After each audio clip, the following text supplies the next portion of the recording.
நிறைய பேர்கிட்ட இருக்கிற காரியம் தெரியுமா? புது வருஷம் பிறக்கும் போது புது வருஷம் எனக்கு எப்படி இருக்கும்?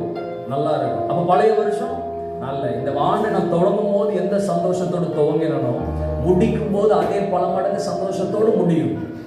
புது வருஷம் இதை விட ரொம்ப பல மடங்கு சந்தோஷமா. ஹல்லேலூயா, ஹல்லேலூயா, ஹல்லேலூயா.